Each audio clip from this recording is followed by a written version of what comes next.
ఆంధ్రప్రదేశ్ రాజకీయాల్లో గత కొంతకాలంగా పెను సంచలనం సృష్టించిన స్కిల్ డెవలప్మెంట్ కేసులో ఊహించని మలుపు చోటు చేసుకుంది. ముఖ్యమంత్రి నారా చంద్రబాబు నాయుడు గత ప్రభుత్వ హయాంలో నమోదైన ఈ కేసు విజయవాడలోని ఏసీబీ ప్రత్యేక న్యాయస్థానం అధికారికంగా కొట్టివేస్తూ నిర్ణయం తీసుకుంది. సంక్రాంతి పండుగ వేళ వెలువడిన ఈ తీర్పు తెలుగుదేశం పార్టీ శ్రేణుల్లో ముందస్తు పండుగ వాతావరణాన్ని తీసుకొచ్చింది.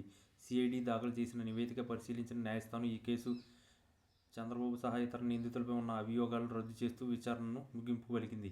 ఈ కేసుకు సంబంధించి ఎటువంటి ఆధారాలు లభ్యం కాలేదని, అలాగే దర్యాప్తులో అక్రమాలు జరిగినప్పుడు ప్రాథమిక సాక్ష్యాలు కూడా లేవని సిఐడి తన తుది నివేదికలో పేర్కొన్నట్టు తెలిసింది. ఇది పూర్తిగా మిస్టేక్ ఆఫ్ ఫ్యాక్ట్ అని నివేదికలో స్పష్టం చేయడంతో ఏసీబీ కోర్టు కేసులు క్లోజ్ చేస్తూ ఉత్తర్వులు జారీ చేసింది. యువతకు నైపుణ్య శిక్షణ ఇచ్చేందుకు సిమెన్స్ సంస్థతో కుదుర్చుకున్న ఒప్పందంలో సుమారు 371 కోట్ల రూపాయల అవకతవకలు జరిగాయన్న ఆరోపణలతో ఈ కేసు దాఖలైంది. దీని కారణంగానే గత ఏడాది సెప్టెంబర్ నెలలో చంద్రబాబు నాయుడు అరెస్ట్ కావడం, దాదాపు 52 రోజుల పాటు రాజమండ్రి సెంట్రల్ జైల్లో రిమాండ్ అనుభవించడం వంటి పరిణామాలు రాష్ట్ర రాజకీయాల్లో ప్రకంపనలు సృష్టించాయి.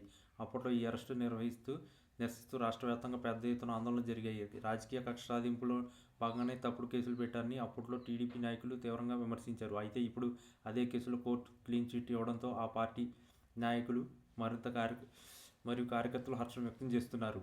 న్యాయం గెలిచిందని, నిజం నిలబడిందని వారు సామాజిక మాధ్యమాల వేదికగా సంబరాలు చేసుకుంటున్నారు. కేవలం రాజకీయ ప్రయోజనాల కోసం ఒక దశాబ్ద కాలం పైగా ప్రజా జీవితంలో ఉన్న నాయకుడిపై ఇటువంటి నిందలు వేయడం సరికాదని ఈ తీర్పు ద్వారా స్పష్టమైందని రాజకీయ విశ్లేషకులు అభిప్రాయపడుతున్నారు.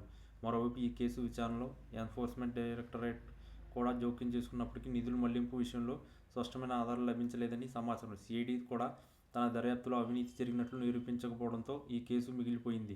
ఏసీబీ కొట్టించిన ఈ తీర్పుతో చంద్రబాబుకు ఒక పెద్ద ఊరట లభించినట్లయింది. ముఖ్యంగా సంక్రాంతి వంటి పెద్ద పండుగ సమయంలో ఇటువంటి శుభవార్త రావడం ఆయన అభిమానులను అదనపు సంతోషాన్ని ఇస్తుంది. రాష్ట్ర అభివృద్ధి కోసం నిరంతరం శ్రమించే నాయకుడిపై ఉన్న మచ్చ తొలగిపోవడం రాజకీయంగా కూడా ఆయనకు మరింత బలాన్ని ఇస్తుందని భావిస్తున్నారు. ఈ పరిణామంతో ఆంధ్రప్రదేశ్ రాజకీయాల్లో ఒక సుదీర్ఘమైన న్యాయ పోరాటానికి తెరపడినట్లయింది.